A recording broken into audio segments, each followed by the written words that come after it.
Bruno Collignon, bonjour. Bonjour Isabelle. Depuis le congrès d'Arras, donc 1 an déjà, tu es le nouveau président de la FAFPT. L'actualité parlementaire de cette rentrée porte notamment sur la réforme des retraites. Aussi, quel regard la FAFPT porte-t-elle sur ce nouveau projet? Le regard que porte la FAFPT sur ce projet portant réforme des retraites, Isabelle, est un regard sévère.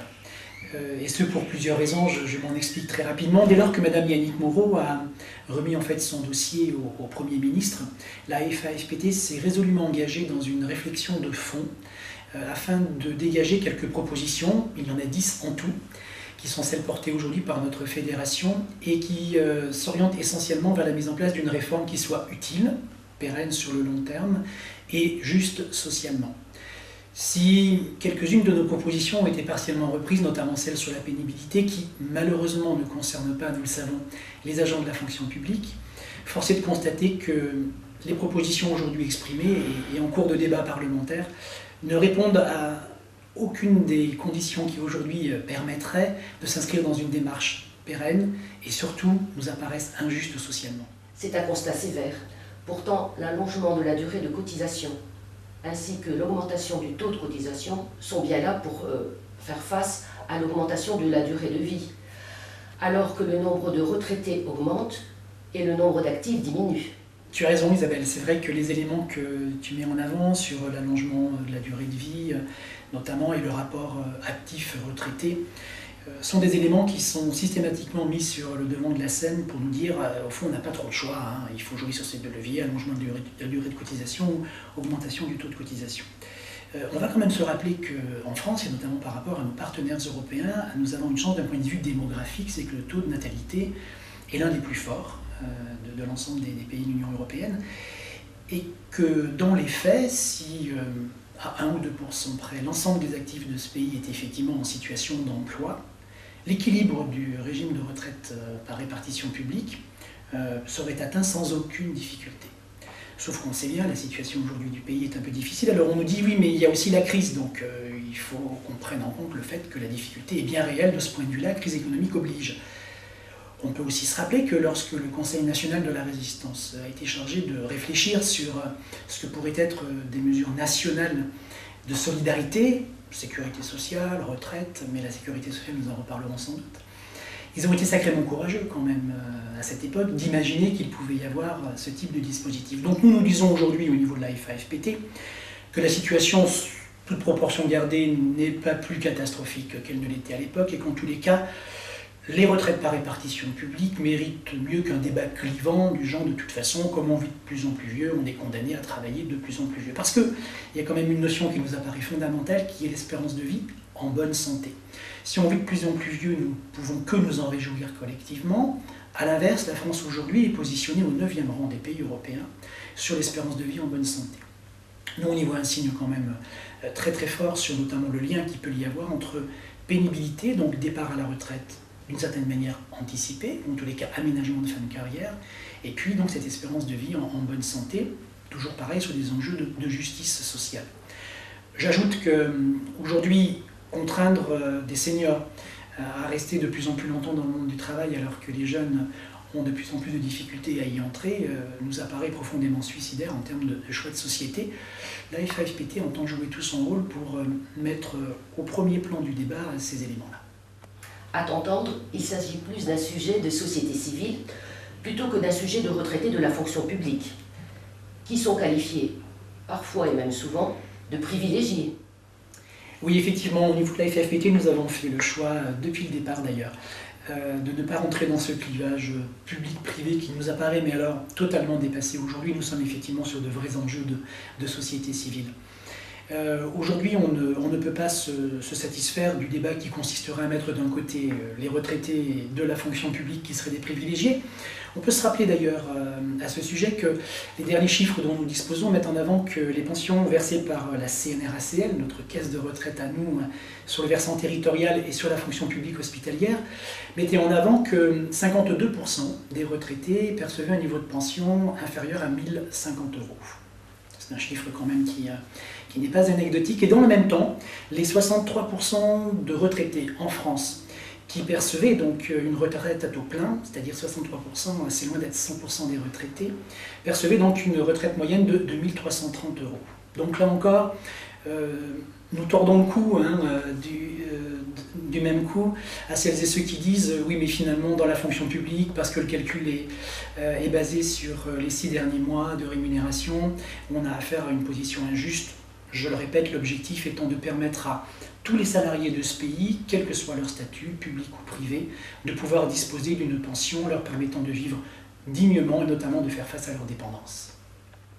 Concrètement, Bruno, que propose la FAFPT pour engager une réforme des retraites utile et juste? Bien, alors oui, quelle proposition concrète? Parce que c'est quand même ça ce qui est important au fond dans notre échange.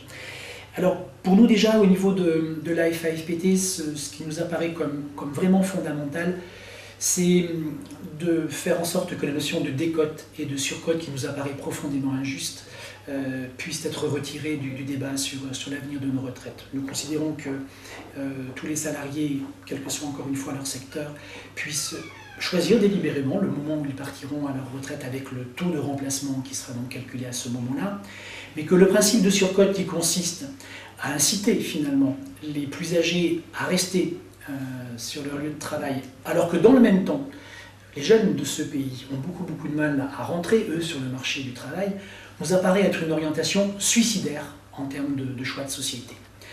Sur le compte personnel de prévention de la pénibilité, on va quand même y revenir brièvement. Quelle injustice, là encore, de penser que ce dispositif ne concernera que nos collègues du secteur privé, alors que, si je reprends un exemple très précis, les infirmières ou les personnels qui travaillent en établissement hospitalier d'accueil pour personnes âgées, selon qu'ils soient dans le public et qu'ils ne peuvent donc pas à partir de là faire valoir leurs légitimes revendications en matière de pénibilité, ces mêmes emplois-là, dans le secteur privé, une maison de retraite privée par exemple, permettrait à ces personnes de pouvoir bénéficier d'un compte personnel de prévention de la pénibilité. Ça nous apparaît comme profondément injuste. La FAFPT continuera à défendre cette idée-là. Et sur le financement proprement dit? Alors sur le financement proprement dit, vaste question, totalement éludée d'ailleurs des dernières réflexions de ces 20 dernières années. Pour nous d'abord, un rapprochement entre les différentes caisses de retraite nous apparaît indispensable. Plus de transparence, plus de lisibilité pour chacun des retraités. Là encore, le dernier chiffre qui avait été mis en avant consiste à dire que pour 13 millions de retraités en France, on a 30 millions de pensions qui sont versées. Donc on voit bien qu'on a pour certains retraités de 2 à 3 pensions qui sont versées concomitamment. Ça ne nous apparaît pas comme étant une disposition qui amène de la transparence sur ce dispositif. Un autre élément quand même important, c'est de quelle manière est-ce que les revenus financiers pourraient, dans une juste mesure, être soumis à contribution par rapport à cette solidarité intergénérationnelle. Pensez que ces 20 dernières années, au niveau de notre pays, la richesse produite a augmenté de 30%, ce qui n'est pas anodin. Et dans le même temps, imaginez que ce qui est reversé parmi cette richesse produite, ce qui est reversé aux salariés du privé comme du public, et donc in fine aux retraités, a diminué de 9%. Les revenus du capital aujourd'hui en France représentent à eux seuls jusqu'à 8 fois le déficit du régime de retraite par répartition publique. Cette situation pour la FAFPT ne peut pas perdurer.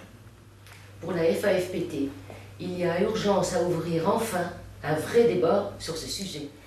Oui Isabelle, le mot urgence est le bon terme. Il y a urgence à ouvrir enfin une vraie réflexion, sans tabou, de façon à ce que collectivement nous puissions mettre à plat tous les enjeux en fait, de ce que serait demain une réforme des retraites qui soit utile et juste. Ce n'est pas un dogme pour la FAFPT, mais vraiment un objectif. On sait que la dépendance va peser de plus en plus lourd sur les retraités de ce pays, et pour nous, il nous apparaît indispensable que de manière digne, chacune et chacun des retraités puissent effectivement faire face à leurs besoins, y compris leurs besoins afin d'assumer leur dépendance liée effectivement à l'augmentation de la durée de vie, notamment d'une vie qui ne se termine pas toujours en bonne santé. Alors dans un pays effectivement où plus de 8 millions de personnes vivent en dessous du seuil de pauvreté, il n'est pas idiot de souligner aussi que sur ces 8 millions de personnes, 2 millions d'entre elles sont des agents de la fonction publique pour partie, ou des agents qui relèvent du secteur privé. Donc 2 millions sont des salariés qui pour autant vivent avec moins de 964 € de rémunération par mois. 150 000 personnes qui vivent sans domicile fixe aujourd'hui, dont 30 000 enfants.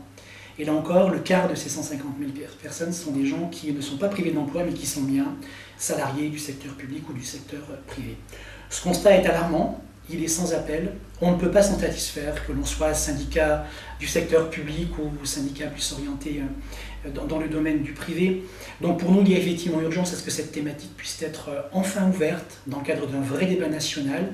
Il nous faudra sans doute plusieurs années, voire peut-être 10, 15 ou 20 ans, mais si nous avions eu ce réflexe-là en 1993, nous n'en serions pas là aujourd'hui à se dire finalement les deux seuls leviers existants, c'est soit l'augmentation du taux de cotisation, soit l'allongement de la durée de cotisation, qui d'ailleurs font dire à nos jeunes que de toute façon, ils n'y croient plus à la retraite par répartition publique, ils pensent qu'ils n'y auront pas droit. À la FAFPT, nous pensons que c'est une erreur que de les laisser croire à ceci. Et enfin, les dispositions actuelles qui conduisent un nombre non négligeable de retraités à devoir cumuler un emploi, y compris sur des petits boulots qui jusqu'à présent étaient plutôt réservés à nos étudiants, aller ramasser des fruits par exemple. Que dire aujourd'hui d'un pays qui contraint ses retraités, en tous les cas certains d'entre eux, à devoir effectivement aller ramasser des fruits pour avoir un complément de retraite qui leur permette de vivre dignement. Donc voilà, ces idées-là, avec ces valeurs d'autonomie et ces valeurs de solidarité, la FAFPT entend les défendre avec la plus grande détermination.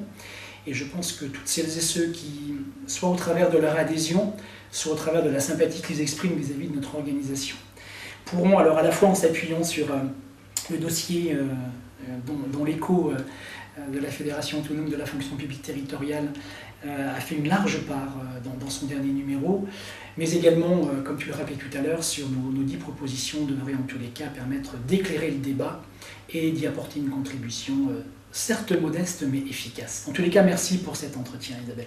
Merci Bruno d'avoir répondu à toutes ces questions sur les retraites. Si vous souhaitez consulter les 10 propositions que la FAFPT a fait remonter au gouvernement, vous pouvez les consulter sur notre site fafpt.org.